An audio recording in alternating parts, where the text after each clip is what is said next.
Namaskar. Hello everyone. Welcome to Agarwal classes, and in today's business management class, the topic is principles and techniques of management. Principles and techniques of management के बारे में आज मैं आप लोगों से बातचीत करूंगी, इसके बारे में आपको पढ़ाऊंगी. आई होप आप लोगों ने मेरे पुराने वीडियोस पहले जो बने हैं वीडियोस वो देखे होंगे. अगर नहीं देखे हैं तो आई रिक्वेस्ट आप उन वीडियोस को जाइए देखिए लिंक्स में, और उनको मेरे चैनल को सब्सक्राइब कीजिए ताकि आपको लेटेस्ट वीडियोस अपडेट्स आपको मिलती रहे. चलिए, आज का जो टॉपिक है principles and techniques of management, उनके बारे में हम पढ़ते हैं. सबसे पहले जानते हैं कि प्रिंसिपल का मतलब क्या होता है. मैनेजमेंट का मीनिंग मैं ऑलरेडी पहले की वीडियोस में एक्सप्लेन कर चुकी हूँ. प्रिंसिपल क्या होता है? The principle of management refer to the fundamental truth which is generally applied to the everyday business operations for measuring effective management of the organization. पहले देखिए, प्रिंसिपल का मतलब होता है कि वो स्टेटमेंट होते हैं जो रिफ्लेक्ट करते हैं एक प्रोसेस को, जो फंडामेंटल ट्रूथ होते हैं उनको ये शो करते हैं. अब मैनेजमेंट प्रिंसिपल्स की अगर हम बात करते हैं तो ये वो फंडामेंटल ट्रूथ होते हैं जो बिजनेस ऑपरेशंस में मैनेजरियल डिसीजंस लेने में गाइडलाइन के रूप में काम आते हैं. ऑर्गेनाइजेशन का इफेक्टिव मैनेजमेंट को इंश्योर करते हैं. वो फंडामेंटल ट्रूथ और गाइडलाइंस होते हैं management principles. A principle means a fundamental truth on the basis of reasoning, a primary element of the general law. Every social science has developed its own principles. Some principles have been developed by experts in management.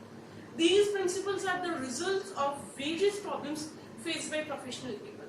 ये जो principles होते हैं ये day to day activities को observe करके, उनके ऊपर research करके जो प्रॉब्लम्स फेस की जाती है मैनेजर्स के द्वारा, उन प्रॉब्लम्स के जो सॉल्यूशंस को डिराइव करने के लिए जो प्रिंसिपल बनाए जाते हैं उनको हम कंटिन्यूअसली फॉलो करते हैं और उनको फिर हम लोग गाइडलाइंस बना लेते हैं और प्रिंसिपल कहते हैं. The principle of management are not like the principle of physical science. ये फिजिकल साइंस के जैसे प्रिंसिपल्स बिल्कुल नहीं होते हैं. They are based on experience. These are the general guidelines. Students आप ये जरूर ध्यान रखेंगे कि जो मैनेजमेंट प्रिंसिपल्स होते हैं वो जनरल गाइडलाइंस होते हैं.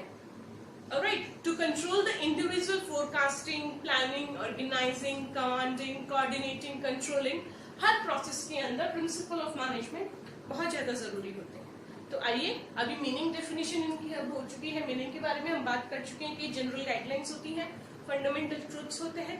Let us study about the features of management. The very first one is all the features are like equally important.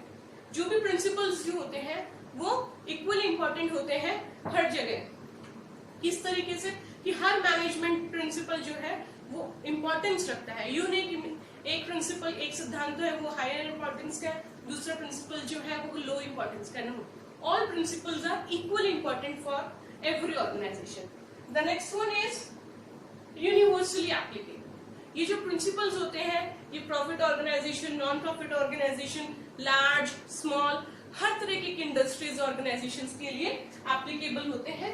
इसलिए इनको हमने बोला है universally applicable. Then comes regulates human behaviour. The application of the management principle helps the organisation to monitor and control the behaviour of the person.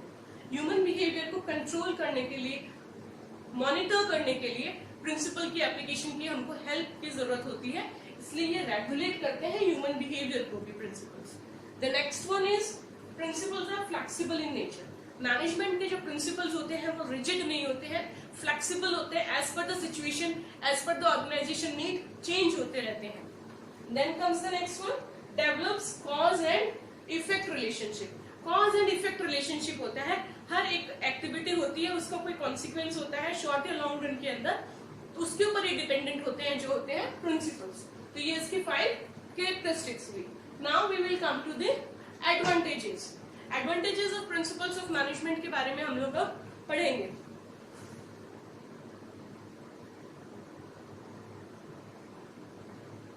The first advantage is to increase management efficiency. Management की efficiency को increase करने के लिए management के principles का बहुत ज्यादा importance है, बहुत ज्यादा एडवांटेज इनका होता है. Because the principles of management have been developed from experience of various professional people. ये बहुत ज्यादा एक्सपीरियंस जो लोग होते हैं उनके द्वारा डिजाइन और फ्रेम्ड होते हैं principles. These principles provide guidelines to how manager should function in different situation. अलग अलग सिचुएशंस में मैनेजर किस तरीके से बिहेव करेंगे, फंक्शन करेंगे अपनी एफिशिएंसी को इंक्रीज करने के लिए। तो ये सबसे अच्छा इंपॉर्टेंस इसका होता है कि मैनेजर की एफिशिएंसी को इंप्रूव करते हैं, इंक्रीज करते हैं management principles. Then comes the next one, to develop the science of management. The principle of management make use of scientific methods. ये जो ऑब्जर्वेशन के लिए हम मेथड्स यूज करते हैं उनमें साइंटिफिक मेथड्स को इंक्लूड करते हैं। They have helped to develop the science of management. In absence of principle of management, it should not be possible to develop organized body of knowledge. Organized body of knowledge को develop करना, management practitioners को, thinkers को, philosophies को develop करना possible नहीं होता है। इसलिए इसमें एक scientific approach होती है, observation method होता है। तो scientific management को develop करता है principles of management. Next one is to train managers. Managers को time to time training की जरूरत होती है, update होने की जरूरत होती है। So management of principle is also needed to train managers. In the absence of principles, the training of managers depends upon trial and error methods. Formalized methods of acquiring training are possible only when there exists a systematized body of specialized knowledge, techniques or principles. Then comes the next one, to coordinate material and human resources. क्योंकि 5 resources होते हैं, 4 materialistic होते हैं और 5th one human होता है, तो उनको कोऑर्डिनेशन का जो काम होता है वो प्रिंसिपल्स ऑफ मैनेजमेंट करते हैं। The principles of management help to coordinate the material and human resources in order to achieve the desired goals और common objectives. Without principles of management there would be a lot of wastage of resources. The principles of management make optimum utilisation of natural resources as much as possible. Then comes the next one, to improve researches. Principle of management जो है वो research को भी help करते हैं, knowledge को भी improve करते हैं और further research के अंदर भी management के अंदर मदद करते हैं। So उनसे हमें time to time new ideas, creativity, imagination और new visions मिलते हैं organization को, तो हम कह सकते हैं कि research को भी ये promote करते हैं। Then comes the next one, to attain social objectives.